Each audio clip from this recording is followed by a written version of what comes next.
Yo tout le monde, ici Juju tout seul et aujourd'hui nous allons parler de la dernière série Marvel en date Disney+, Daredevil Born Again, donc Daredevil Born Again en français, et je sens que cette critique va être très longue et que je vais passer des heures à la monter parce que il y a énormément de choses à dire sur cette série.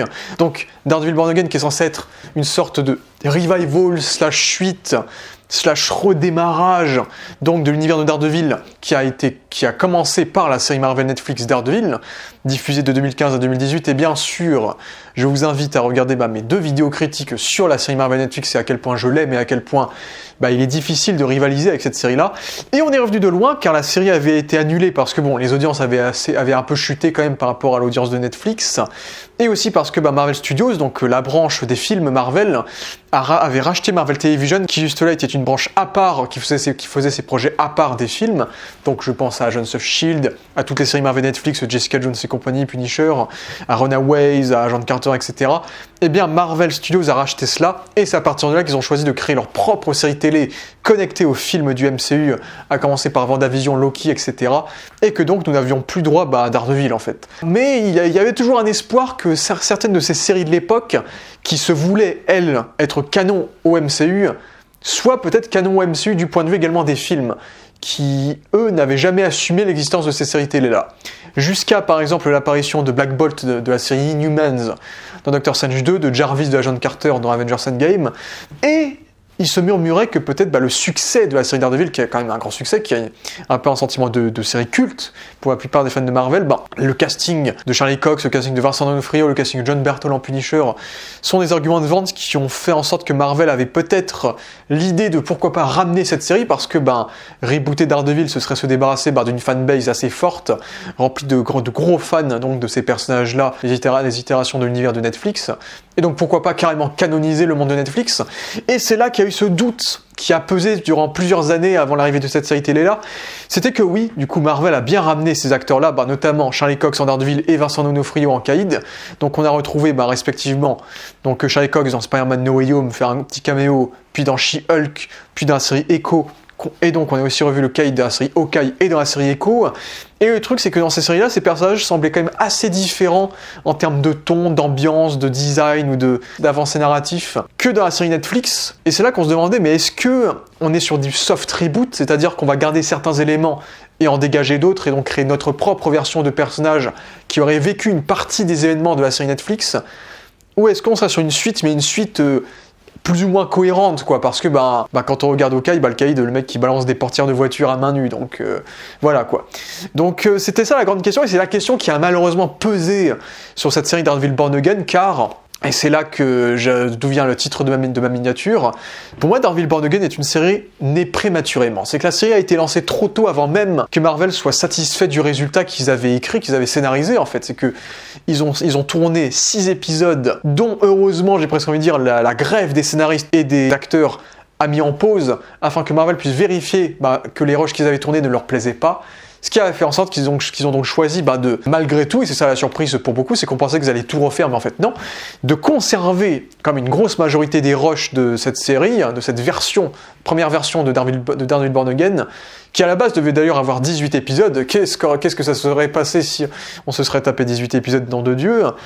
Et au final, ils se sont dit, on va juste refaire le pilote et on va refaire la fin. On va tourner 2 nouveaux épisodes à la fin qui vont constituer une saison de 9 épisodes, tout en ajoutant quelques scènes dans certains des autres épisodes pour créer un lien narratif cohérent entre toute l'intrigue, on va dire, de la version du produit fini qu'on a de Daredevil Born Again. Et pourquoi cela? Et parce que il y avait déjà une réception assez négative des gens à l'annonce du casting de cette série, notamment par rapport au recast de l'actrice de Vanessa, qui devait être interprétée par Sandrine Holt, par exemple, et en grande partie aussi à cause de la qualité de la série qu'ils ont pu visionner durant les grèves. Kevin Feige a regardé ces versions-là et s'est dit non, ça ne peut pas marcher sans Netflix en fait.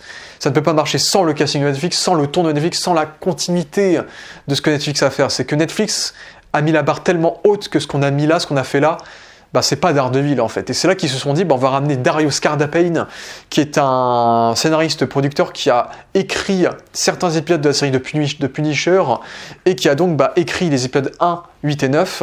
Et ces épisodes-là ont été réalisés par Aaron Benson et Justin Moorhead, qui sont devenus des réalisateurs assez habitués de Marvel Studios, vu qu'ils ont réalisé le fameux épisode de l'hôpital de Moon Knight, qui est peut-être le meilleur de la série, mais également une grosse partie, les gros épisodes de la saison 2 de Loki, qui était une saison absolument magistrale. J'adore, toujours la meilleure série Marvel, Disney Plus à ce jour d'ailleurs. Et donc Marvel a choisi donc d'engager une équipe plus fiable, plus proche peut-être de la vibe Netflix, notamment le coordinateur de cascade de scènes d'action des séries Netflix qui était Phil Rivera, si je ne défonce pas son nom. Et donc à partir de là, ils se sont dit on va ramener les anciens, Karen, Foggy, Bullseye, on va ramener Vanessa, l'actrice de base Ailey Zurer, et donc on va retourner toutes les scènes avec Vanessa, tout en retournant et en réécrivant certains aspects de l'arc narratif qu'a Vanessa et Fisk dans cette série, ce qui fait qu'on est sur une série assez hybride, et c'est là que dans ce bilan assez pompeux, en sachant qu'en plus de cela maintenant, et j'ai presque envie de dire que c'est là qu'il faudra qu'on se fasse un avis définitif, parce que j'ai presque envie de dire que cette saison est une très grosse saison introductive par rapport à tout ce bazar qu'a été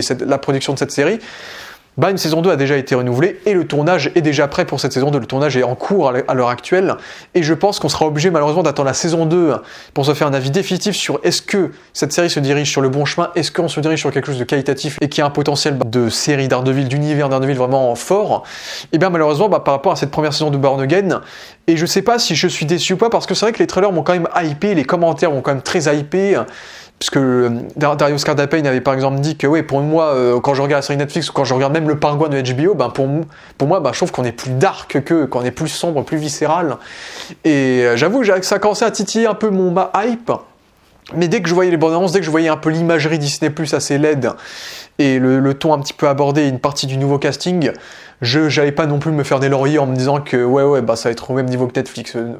Non, pertinemment pas, quoi. Le bilan pour moi sur cette série, que je vais évoquer très vite fait sans spoiler, parce qu'il y a vraiment beaucoup de choses à dire en spoiler, et donc il faudra que j'aille vite en spoiler, c'est que je suis assez mitigé. Je suis mitigé plus, c'est que c'est clairement dans le haut du panier d'une grosse partie des séries Disney+, clairement, mais c'est clairement en dessous des saisons de Daredevil Netflix. C'est clairement en dessous de Daredevil Netflix, là-dessus il n'y a aucun doute, mais je trouve, surtout quand on compare à l'exemple récent qui était Captain America Brave New World, dont la moitié du film a été retournée, et ça se voyait dans le film, et c'était moche, c'était dégueulasse, il n'y avait pas de décor, et les scènes d'action étaient immondes, les effets spéciaux n'étaient pas finis, les dialogues étaient nuls, l'histoire était mal foutue, et en plus, bien sûr, on a fait re-shooter le film avec la même équipe technique que dans le tournage original, donc forcément, refaire un truc nul avec un truc nul, ça rend quelque chose de nul.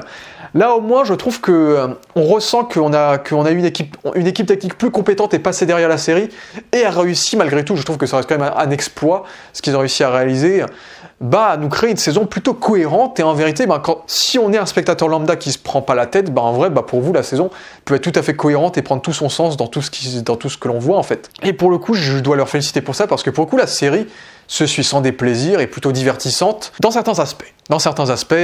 Et c'est en cela que, pour moi, la série est assez miraculeuse, en fait. C'est drôle par rapport à une série sur un personnage extrêmement religieux, mais on est vraiment sur un petit miracle, ce Daredevil Born Again, mais en même temps, si on connaît pas les coulisses de cette série, on peut dire que c'est quand même une sacrée déception sur certains aspects, quoi.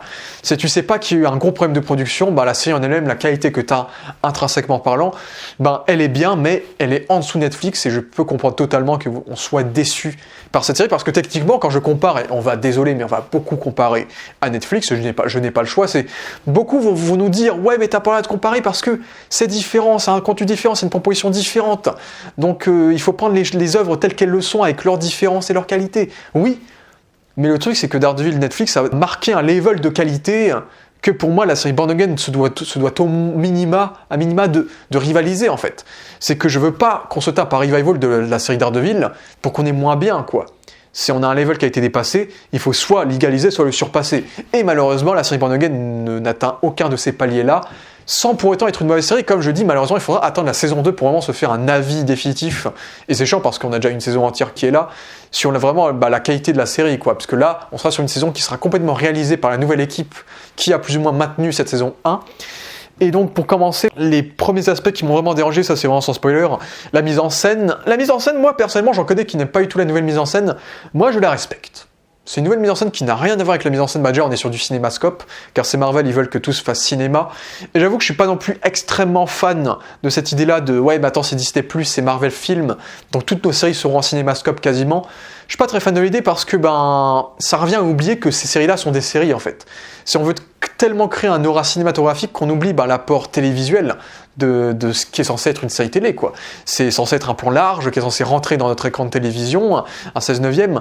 Et là, on te dit, non, c'est le cinéma, c'est du grand level, c'est de la grande qualité, alors qu'en fait, non, c'est moins bien que la série Netflix qui, elle, était en 16/9. Donc pour moi, il y a un ressenti un petit peu d'arnaque dans le... Après, c'est dans toutes les séries Marvel Disney+, pas seulement à ça, mais je trouve que ce sentiment-là est pardonné par certaines idées de mise en scène qu'ils ont en jouant avec les ratios, par exemple, du cadre.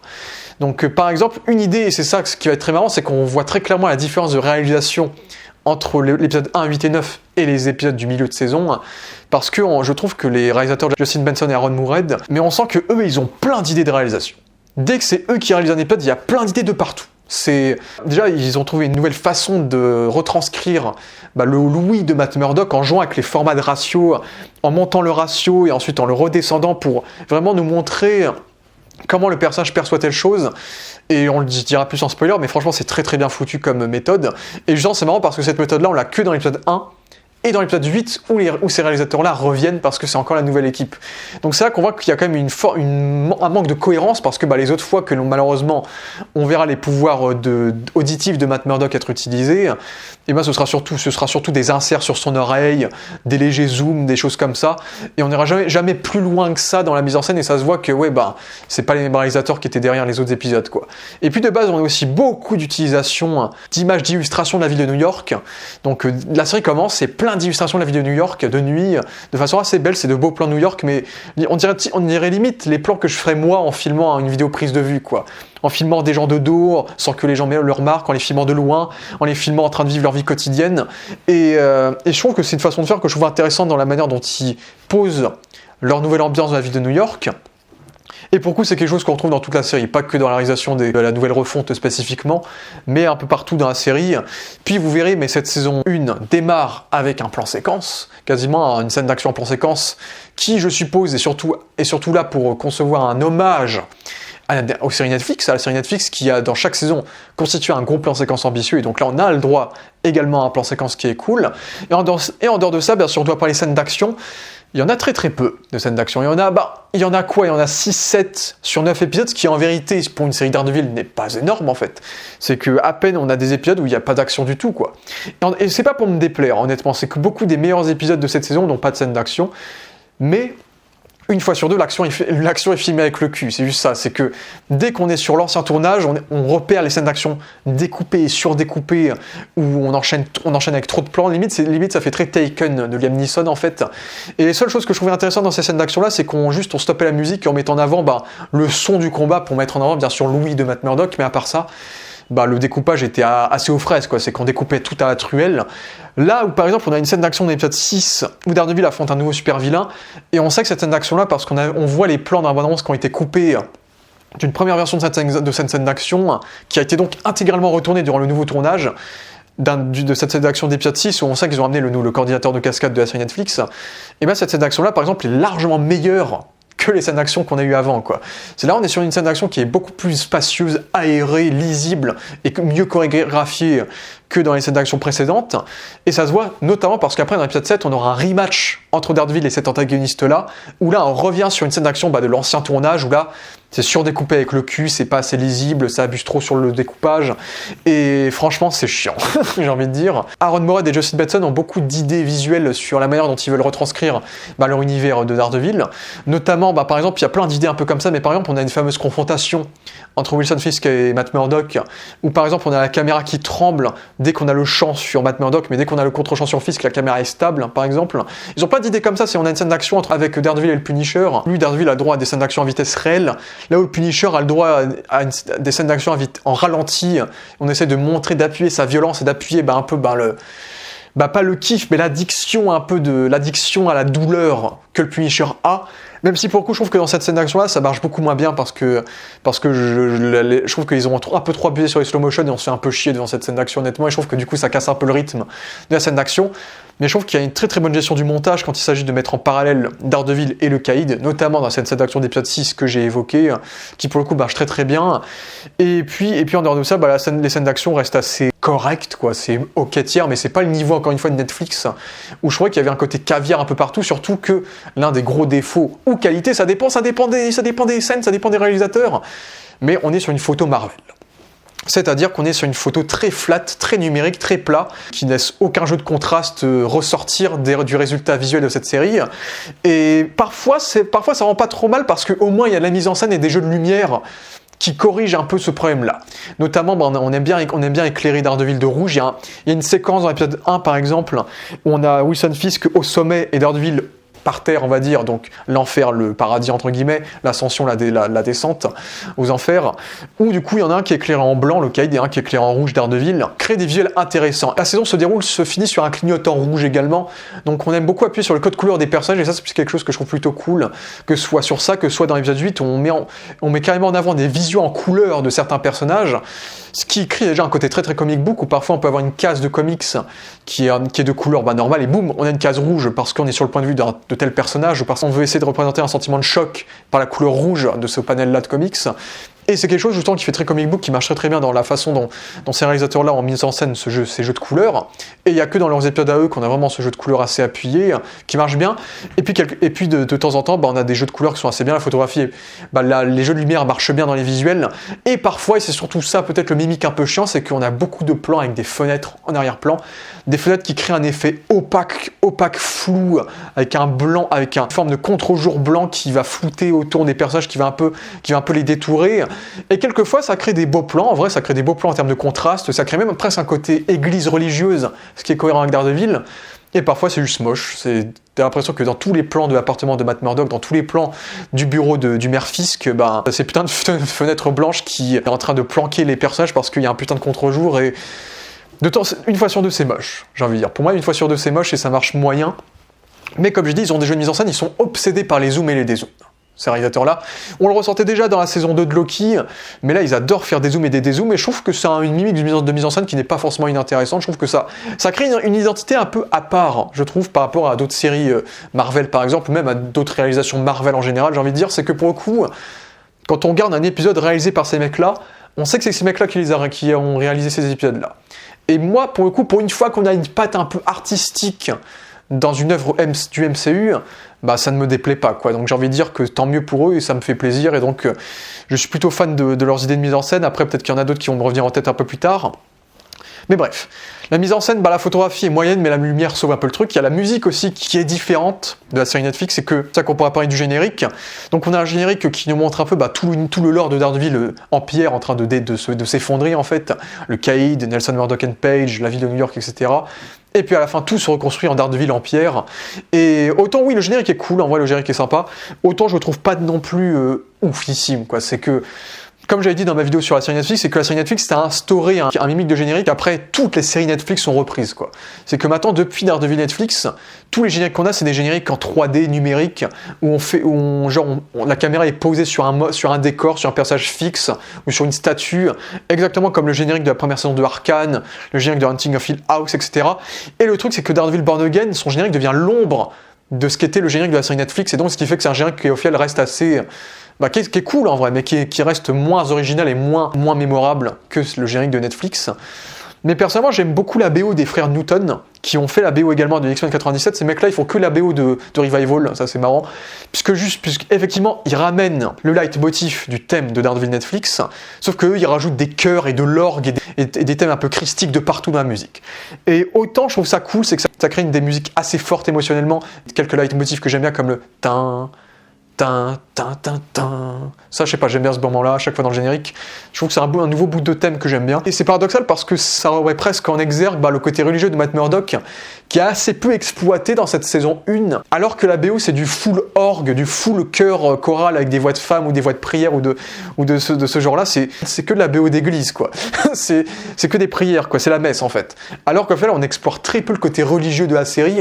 Mais en même temps, ça me plaît parce qu'en même temps, ça nous permet quand même de ne pas oublier l'identité religieuse religieuse du personnage de Daredevil, d'avoir cette BO là. Peut-être mon seul problème avec cette BO, c'est qu'elle est peut-être un poil trop uniforme. Je crois que la BO Netflix était beaucoup plus diverse sur les différents thèmes que les personnages avaient en termes d'identité musicale. Et également, je trouve que la musique prend peut-être un poil trop de place. Souvent, c'est que souvent la musique, elle est bien forte. Et dès qu'il y a une giga révélation ou une giga rencontre, boum, on a l'orgue qui sort. Et parfois c'est stylé, parfois peut-être c'est un poil forcé.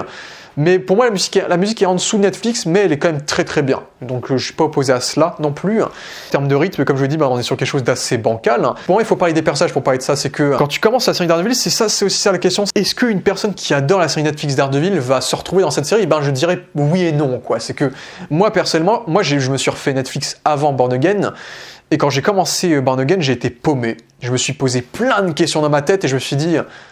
Pourquoi ce mec-là est là? Pourquoi ce mec-là est là? Pourquoi ce mec-là est là? Comment ça se fait que lui est là? Il est là et on n'a quasiment jamais d'explication, ou si on en a, c'est dans les 2 derniers épisodes parce que c'est les épisodes de l'ancienne équipe. Et dites-vous qu'à la base, le premier épisode, c'est un épisode qui a été tourné durant la refonte et qu'à la base, l'épisode 2 aurait dû être l'épisode pilote de cette série. Et là, on aurait été encore plus paumé en épisode 2. Donc heureusement qu'on a quand même cet épisode 1 qui est présent. Mais même avec cet épisode 1, il y a plein de questions qu'on se pose par rapport à la fin de la saison 3 de Daredevil. Et par rapport à la situation de certains personnages, et ça on en parlera en spoiler bien sûr. D'autres points intéressants, c'est les connexions avec le MCU, c'est qu'il y a des connexions avec le MCU, il y a quelques caméos de personnages assez sympas que j'ai trouvé plutôt cool et assez bienvenus. Mais personnellement, par rapport à ce qui se passe dans cette série, il se passe des choses vraiment extrêmement importantes et à une échelle assez énorme pour l'univers de Daredevil. Ça m'emmerde quand même beaucoup. Et c'est ça qui est marrant, c'est que pendant des années, les gens ont milité pour qu'on ait plus de connexions au MCU dans la série Netflix. C'est que de temps en temps, on évoquait les Avengers sans évoquer leur prénom, mais on les mentionnait très très souvent d'une certaine manière. Et là, maintenant que Daredevil est dans le MCU, on se dit « Super, on va pouvoir voir Daredevil croiser les Avengers, croiser Spider-Man, etc. » Et en fait, non. C'est que oui, il y a des caméos, mais des caméos de personnages assez secondaires. Mais dès qu'on a des enjeux, surtout que la série se déroule à New York, qui est genre la ville la plus occupée par les super-héros de l'univers Marvel, quoi, et il se passe des choses quand même assez graves, assez fortes. Et ça me paraît quand même très très bizarre qu'on n'ait pas des super-héros connus de l'univers Marvel qui n'interviennent pas à la fin de la saison, quoi. Ça me paraît extrêmement bizarre. Et au bout d'un moment, il faudra m'expliquer... comment ils font, quoi, comment c'est possible. Et je dis ça sur ça, mais je dis aussi ça sur la pause qu'on a eue entre Netflix et Born Again. C'est qu'il s'est passé environ 8 ans entre Netflix et Born Again, et je trouve qu'on évoque très très peu la situation des personnages.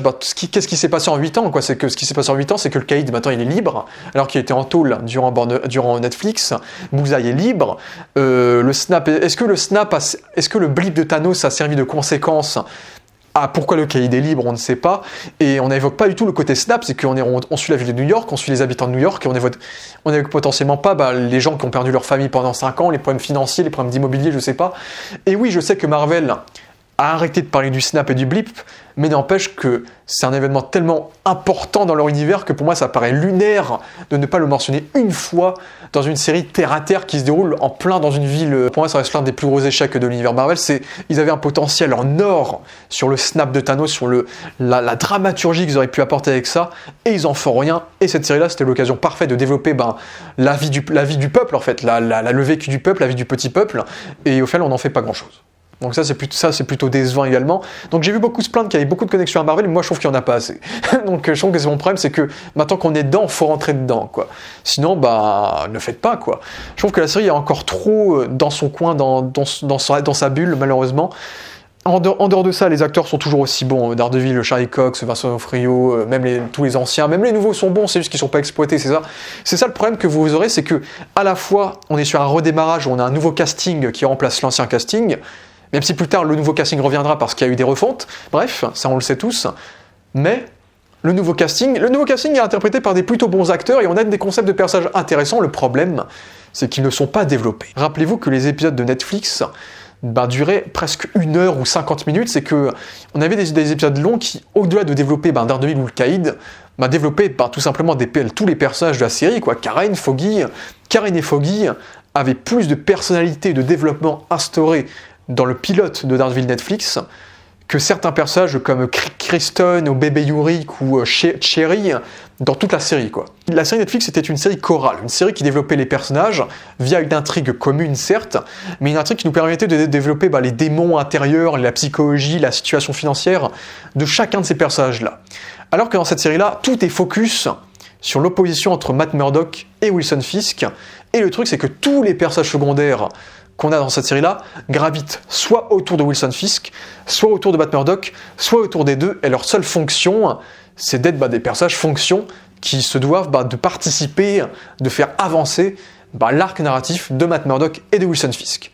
Sinon, eux, en tant que personnages humains vivants, eux, ils n'ont pas de développement. C'est ça le truc, c'est que on suit des PNJ qui aident des persos A et B à être développés, quoi. Mais eux, sinon, on n'a aucun attachement envers eux, c'est presque comme si on suivait des robots, quoi, si on s'en fout de ces personnages-là.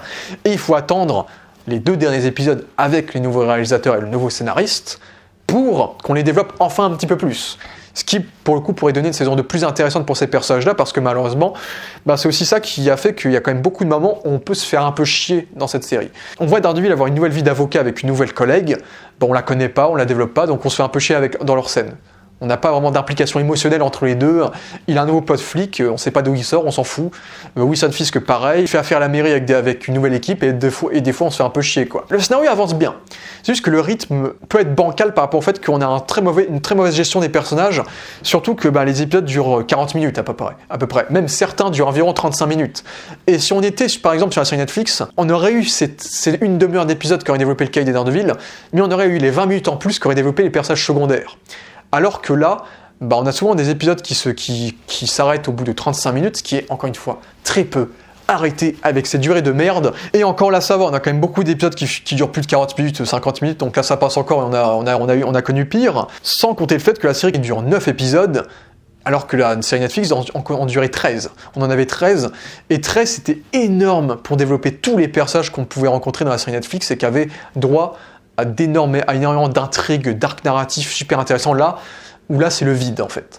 Le vide, encore une fois, jusqu'aux 2 derniers épisodes, comme je l'ai dit, et c'est ça qui est intéressant, c'est qu'on est sur une série hybride Frankenstein, et on sent ce côté-là via le montage global, via la structure globale, sans pour autant que ça paraît bizarre, quoi. Il y a des intrigues qui vont... C'est aussi ça, c'est qu'il y a un côté quand même peut-être plus télévisuel paradoxalement que sur Netflix.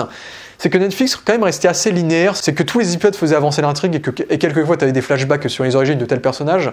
Là, on a beaucoup d'intrigues entrecoupées qui peuvent potentiellement nous perdre, parce que parfois on peut ne pas savoir que veut nous raconter la série en fait. Et on est sur un point A, un an plus tard on est sur un point B, puis épisode 3 on est sur le procès de White Tiger, puis ensuite on est sur l'arc Muse, puis ensuite on a un épisode filler qui parle d'un cambriolage de banque qui n'a rien à voir avec ça. Du coup c'est vrai qu'il y a tout un moment où on ne sait pas où la série va en fait. On ne sait pas quel est son objectif, on ne sait pas quelle est l'intrigue principale, et on ne sait pas qui est l'antagoniste jusqu'à un certain point qui sont les 2 derniers épisodes encore une fois.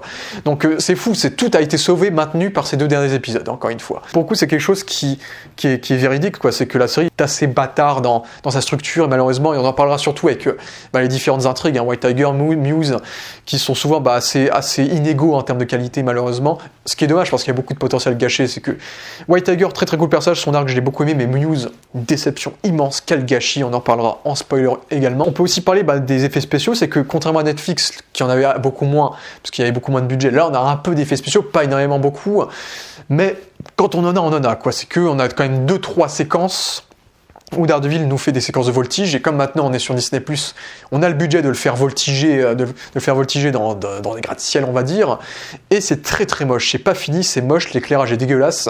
D'ailleurs l'éclairage de nuit dans cette série est assez moche, d'ailleurs. C'est que l'éclairage de nuit, il n'y a pas vraiment d'éclairage, c'est à peine éclairé, en fait tous les personnages sont un peu gris-bleu, en fait, il n'y a pas vraiment de jeu de contraste quand il fait nuit, c'est assez moche malheureusement.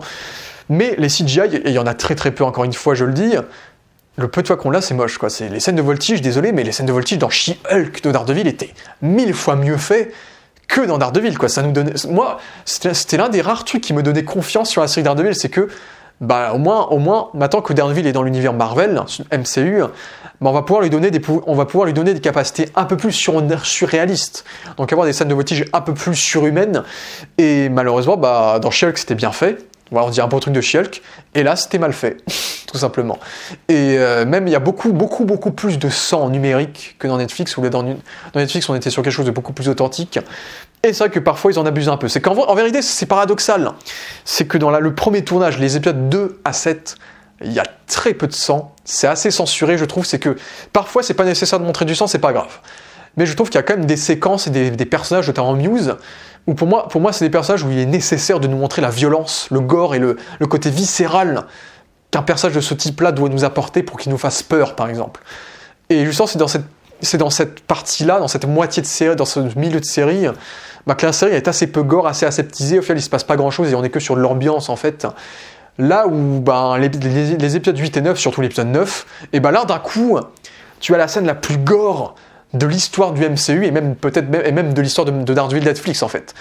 Et en plus, c'est dans un épisode où tu as le Punisher qui massacre tout le monde et il y a une effusion de sang numérique en plus, mais qui est abusé de fou, quoi. C'est pas du tout réaliste, c'est qu'il y a beaucoup de sang qui ressort, mais de façon assez... ça fait très comics dans un sens, c'est vraiment surabusé. Mais je trouve que le contraste est tellement bizarre entre ce milieu de saison qui est très timide en violence et boum, l'épisode final qui est là pour te dire ouais, on est violent et on est super trash et Disney nous a validé pour qu'on fasse ça. Et autant en saison 2, je doute pas que ce sera beaucoup plus cohérent, mais là en saison 1, c'est très particulier comme ton, et je trouve qu'il y a un peu d'ego de la part de Darius Cardapane de nous dire ouais, notre série elle est plus dark, elle est plus dépressive, alors qu'en vérité je trouve que je trouve quand même que la série est quand même beaucoup plus light en termes de ton que la série Netflix. C'est que la violence, il n'y a pas que la violence qui crée une ambiance en fait. C'est qu'il y a aussi l'éclairage, la photo, c'est comme j'ai dit, la photo est beaucoup plus plate, là où sur Netflix tu sentais que New York, via le sound design je sais pas, des éboueurs, des taxis, des machins, tu sentais qu'il y avait un côté polluant, un côté inodorant, un côté dégueulasse, un côté corrompu en fait, même via l'éclairage de New York, tout était contrasté dans le noir avec des fenêtres verts, jaunes, des couleurs un peu chaudes, un petit peu crado. C'est Netflix, l'ambiance de la série Netflix respirait la corruption en fait. Là où le New York de Daredevil Born Again, c'est un New York assez normal, quoi. C'est que ils se sentent obligés de nous faire une émission de blog vidéo pour que la population de New York nous dise que New York en fait c'est pas bien, que c'est vraiment pire et qu'il faut corriger la ville, alors qu'en vérité, à chaque fois que tu vois New York dans la série, c'est New York, quoi. Il y a pas ce sentiment de nauséabond en fait. Et donc je trouve que dans le ton de manière générale, la série est assez... surtout quand on voit par exemple le filler, l'épisode 5, qui est un épisode qui est quand même très cartoonesque et qui dénote complètement du reste de la série, et c'est là que tu vois à quel point, en fait l'ambiance est beaucoup plus sombre sur la fin. Pour le coup, l'ambiance est beaucoup plus dark. Mais la série, pour moi, est quand même à des années-lumière en termes d'ambiance sombre que la série Netflix et que même Le Pingouin, par exemple, qui était quand même bien plus sombre et bien plus marquant dans la violence, en tout cas psychologique, qu'on pouvait ressentir, quoi. Donc là aussi, je trouve que c'est pas un défaut, parce que je trouve que ça se fond plutôt bien, mais je trouve qu'il y a un petit peu de mensonge dans la marchandise, quoi. Mais voilà, je pense que j'irai pas plus loin en partie spoiler. Là, je pense que j'aurais quand même dit pas mal. C'est une saison assez bonne quand même pour Daredevil, qui marche bien, qui commence plutôt bien. Moi j'étais quand même un peu mitigé par les 2 premiers épisodes, mais qui finit plutôt bien avec les épisodes 8 et 9. Malheureusement quand même, comme je vous l'ai dit, le scénario est quand même beaucoup moins subtil que la série Netflix. J'ai aussi repéré beaucoup plus d'incohérences un peu débiles que dans la série Netflix, où dans la série Netflix je trouvais que tout était tellement bien manigancé en termes de scénario. Sauf en saison 2. En saison 2, ils ont fait quelques bullshit. Là, je trouve qu'il y a des trucs de base qui sont pas respectés en termes de cohérence, de facilité scénaristique dans cette série-là qu'on évoquera en spoiler. Et oui, on est sur quelque chose de moins subtil, de beaucoup moins bien écrit que sur Netflix. Mais la fin, avec un scénario quand même moins complexe que Netflix, arrive quand même à nous proposer quelque chose qui a un potentiel assez fort pour la suite et qui reste satisfaisant en termes d'arc narratif. Ça arrive à conclure avec brio les intrigues qui a été démarrées par le premier tournage, par le nouveau tournage, et donc ça c'est assez fort, tout en prolongeant des intrigues qui étaient amorcées dans le premier épisode. C'est un gros bordel, mais un bordel qui a réussi, je trouve, à être maîtrisé, heureusement. Donc malgré un scénario assez bancal, des épisodes assez inégaux en termes de rythme, de qualité, pour moi il n'y a pas de mauvais épisode. Le seul mauvais épisode pour moi c'est l'épisode 7. Dire que cet épisode-là est mauvais, ça veut dire que c'est le pire épisode de tout l'univers de Daredevil déjà, parce que pour moi il n'y avait pas de mauvais épisode dans la série Netflix, donc pour moi c'est aussi là que c'est intrinsèquement et qualitativement moins bien que tout Netflix. Mais voilà, c'est une série quand même qui s'en sort grâce à tout un d'aussi bon acteur, des réalisateurs qui ont quand même quelques bonnes idées malgré une photo, et d'autres réalisateurs beaucoup plus bancals et beaucoup plus basiques et classiques dans leur réalisation, mais une musique, un rythme et un gros respect aussi de l'univers Marvel, qui fait qu'on suit cette saison avec plaisir quand même, dépendant de votre curseur d'indulgence. Moi personnellement j'ai été assez mitigé, mais j'ai quand même pris un peu de plaisir à la suivre et à regarder les interviews, etc. des acteurs, des réalisateurs. Daredevil Born Again, si vous êtes fan de la série, que vous êtes déçu par les 2 premiers épisodes, j'ai presque envie de dire, soit vous lâchez l'affaire, soit vous attendez l'épisode 8, parce que l'épisode 8, c'est l'épisode où le nouveau tournage commence, et c'est vraiment là que vous aurez vraiment l'impression de retrouver plus ou moins une saison 4 de Daredevil, quoi. Juste avant, c'est vraiment une espèce de Born Again, nouveau casting soft reboot, donc c'est très bizarre. Donc c'est vrai que c'est très compliqué de vous recommander ou pas cette série par rapport à votre attache à Netflix. Mais de manière générale, ça reste quand même une bonne série, et je vous la recommande quand même. Mais n'ayez pas trop d'attentes si vous êtes un giga fan de Netflix. Soyez conscient que c'est Disney quand même, et que malheureusement, on aurait pu s'attendre à bien pire connaissant Disney. On s'en sort honnêtement plutôt bien, mais j'espère qu'on aura une saison 2 qui sera tellement plus satisfaisante malgré tout. Voilà. On va spoiler, on va beaucoup parler en spoiler.